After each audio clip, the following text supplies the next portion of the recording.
اسی ڈسپلن میں آپ دیکھیں کہ پورے دنیا میں جتنی بھی مساجد ہیں، وہ ٹوکیو میں ہو، وہ سنگاپور میں ہو، وہ ممبئی میں ہو، وہ کراچی میں ہو، نیو یارک میں ہو، جہاں بھی ہو، اذان وقت پہ ہو رہی ہے.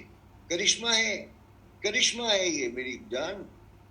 لیکن آپ غور کریں، اس کرشمے کے باوجود انسان وقت کی قدر نہیں کر رہا. اس کے باوجود ہم وقت کی قدر نہیں کر رہے. اور آپ نے یہ کہاوت کتنی دفعہ سنی ہے ہمارے معاشرے میں، جو وقت کی قدر نہیں کرتا وقت اس کی قدر نہیں کرتا. تو ہم دیکھ رہے ہیں کہ ہمارے ساتھ ہماری قدر نہیں ہو رہی. ہم یہ تو دیکھ رہے ہیں پاکستان میں، لیکن یہ نہیں دیکھ رہے کہ ہم وقت کی قدر نہیں کر رہے. اگر ہم وقت کی قدر کرنا شروع کر دیں تو پورا سچ سامنے آ جائے. پھر آپ دیکھیے گا جاپان میں وقت کی قدر ہو رہی ہے، جرمنی میں وقت کی قدر ہو رہی ہے، تو وہ مادی طور پہ کافی ترقی یافتہ ہیں. صفائی وہاں نظر آئے گی آپ کو، ٹرینیں ٹائم پہ چل رہی ہوں گی، ہیومن رائٹس کا بہت خیال ہو رہا ہوگا، کیونکہ وقت کی قدر ہے. اب دیکھیں یہ شو ہے یونٹی فیتھ اور ڈسپلن کا. Pak youth force is a beautiful organisation. مجھے آج دکھ اس بات کا ہوا کہ 9 بجے ہم نے اناؤنس کیا، باوجود اس کے ہم 9:15 بجے کے قریب سٹارٹ لے رہے تھے. تو یہ ایک ایسا احساس ہوتا ہے کہ اگر ہم سے غلطی ہو بھی جائے، سیکھ لینے سے یہ ہوتا ہے کہ کم از کم کچھ نہیں اگر ہم وقت پہ چیزوں کو کریں گے، وہ ڈسپلن کو حقیقت بنائے گا. تو وہ جو سوال آتا ہے نا کہ میں کیا کروں کہ میں ڈسپلن ہوں، ہر چیز وقت پہ کروں، ہر چیز وقت پہ کرو، اٹھو وقت پہ، سو وقت کے اوپر. وعدہ اگر کیا ہے تو بتاؤ کہ میں اس تاریخ کو اتنے بجے یہ کروں گا. تو جب آپ وقت کے پابند ہونا شروع ہو جائیں گے، اب تو ہمارے یہاں اشتہار بھی اس قسم کے آنے لگے ہیں کہ مجھے شرم آتی ہے. ایک صوفی وناسپتی کا برانڈ آپ نے سنا ہوگا، جو وعدہ کرو وہ پورا کرو. کس کی طرح؟ صوفی وناسپتی کی طرح. یہ کیا ہو گیا کہ ہمیں انسان نہیں ملا اس کی مثال دینے کے لیے؟ تو یقیناً اس میں مذاق بھی تھا، لیکن ایک اہم پہلو ہے. تو ایمان سے جو نعمتیں ہمیں ملتی ہیں، ان کو اگر ہمیں حقیقت میں کنورٹ کرنا ہے تو پھر ڈسپلن درکار ہے. اچھا، اب ڈسپلن کافی نہیں ہے، کیونکہ اکیلے انسان کچھ بھی نہیں کر سکتا. اکیلے تو آپ بہت تیز جا سکتے ہیں، لیکن اکیلے ہی پہنچیں گے. اور اگر دور جانا ہے تو ساتھ مل کے جانا ہوگا. جب ساتھ مل کے ایک منزل پہ پہنچنا ہے تو پھر یونٹی کی بات شروع ہوتی ہے. اور اس یونٹی کو پانے کے لیے ہائے ہائے ہائے ہائے بہت کہتے ہیں نا، خود آگاہی دوسروں کے بارے میں آتا ہے. قرآن کی آیت ہے کہ میں نے انسان کو فرق پیدا کیا ہے تاکہ ایک دوسرے کو جانو. He has created. آپ دیکھیں نا، there is no other Fatima Iftikhar.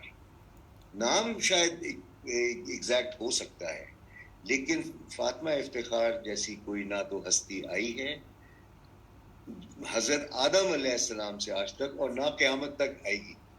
یہ تیری انفرادیت ہے، کوئی نہیں چھین رہا. انڈیویجویلٹی ہے، بالکل ایسا، بالکل ہے. اور یقین جانو، ہر شخص جو ہے اللہ تعالیٰ نے اس کو اتنی نعمتوں سے نوازا ہے کہ اس کی آپ اگر گننا بھی شروع کر دیں، شکر بھی کرنا شروع کر دیں، آپ حیران ہوں گے. انسان اشرف المخلوقات میں شمار ہوتا ہے، the best of creations. تو احترام جو ہے، ایک لفظ احترام، وہ یونٹی کی روح ہے. احترام اینڈ رسپیکٹ کا مطلب کیا ہوا؟ Respect of difference. کیونکہ دیکھیں، میرا تجربہ ایک فرق تجربہ ہے، تمہارا ایک فرق تجربہ ہے. تمہاری اپ برنگنگ میں الگ عناصر تھے، میری اپ برنگنگ میں کچھ اور عناصر تھے. تمہارا جینڈر الگ ہے، میرا جینڈر الگ ہے. بہت سے کلچرز ہیں اس دنیا میں جو بہت الگ قسم کی باتیں کر رہے ہوتے ہیں. لیکن آپ نے ایک چیز دیکھی ہوگی، یونائٹڈ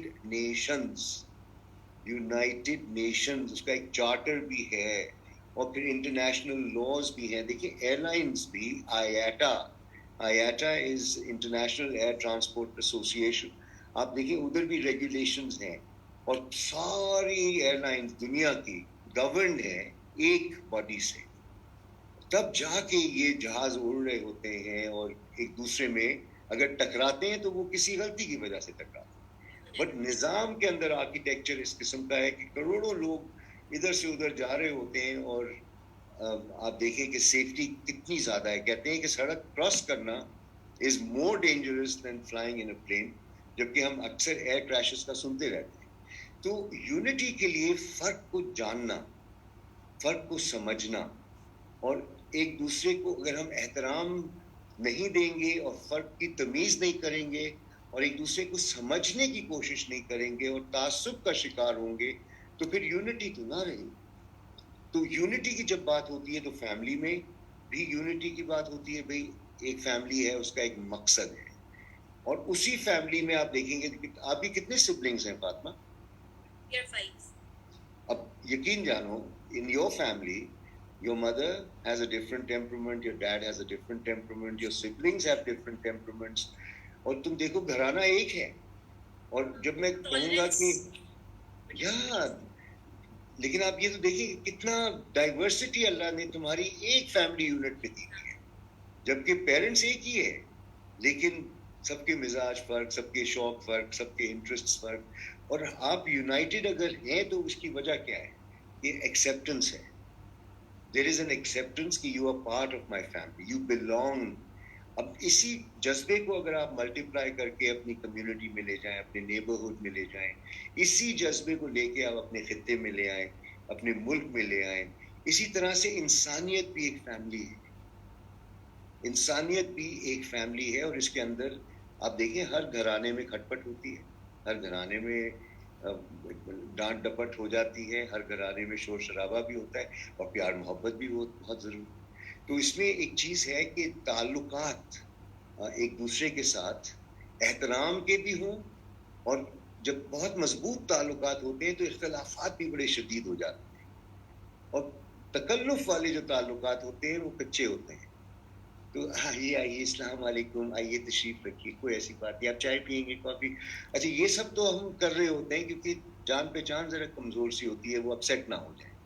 اور جب وہ چلے جاتے ہیں مہمان, اس کے بعد دیکھیں اچھا یہ برتن کون دھوئے گا اور پھر اس قسم کی باتیں شروع ہوتی ہیں, کیونکہ رشتہ مضبوط ہوتا ہے. تو انسانیت میں بھی آپ دیکھیے گا کہ جتنی سچائی ہوگی اتنے اختلافات ہوں گے, جتنے لوگ ہیں اتنے زاویے ہیں. جس دن میں یہ مان لیتا ہوں کہ بھئی جو میں جانتا ہوں وہ میں جانتا ہوں, وہ جانتے ہیں وہ جانتے ہیں, اگر ہم مل بیٹھ کر گفتگو کریں گے اور ایک دوسرے کو صبر سے سنیں گے, ریسپیکٹفلی ایک دوسرے کو سنیں گے, تو پھر ہم ایک تھرڈ ڈائمینشن پہ آئیں گے, اور ایک ایسی چیز بزا ہوگی کہ جس کا ہم نے سوچا بھی نہ ہو. تو مختلف زاویوں سے اپنے آپ کو آشنا کرنا یونٹی پیدا کرتی